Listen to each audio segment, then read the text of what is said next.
The existence of hemp can be found throughout recorded history. Food, medicine, elixir, textile, hemp is thought by some to be the first crop domesticated by our ancestors. In ancient India, it was blended with milk and spices into a drink believed to aid digestion, relieve fever, and ease dysentery. Some thought it made the body more alert, calling it the nectar of the gods. Beginning in the mid-1800s, hemp oil was a natural part of the American pharmacopoeia, prescribed for everything from cramps to chronic seizures. After the 1930s, taxes made hemp too expensive to grow, and farmers mostly abandoned the crop. Hemp became more scarce. Cannabinoids all but disappeared from the food chain, and Americans became deficient in cannabinoids. Cannabidiol is a naturally occurring chemical compound found in plants like echinacea, flax, and of course hemp. In this form, it's referred to as a phytocannabinoid. But plants aren't the only source. Cannabinoids also exist in the human body and can even be found in breast milk. Some researchers contend they play a critical role in early childhood development.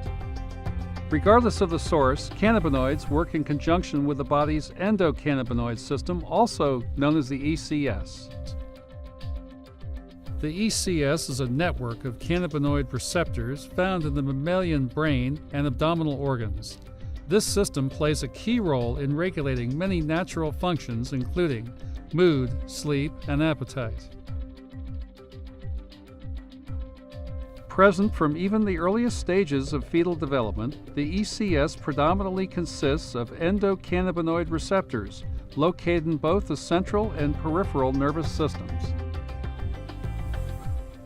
CB1 receptors in the central nervous system combine with the brain's nerve cells to help regulate the body's biochemistry. Both endocannabinoids and phytocannabinoids bind to these receptor points to control the passage of proteins between cells.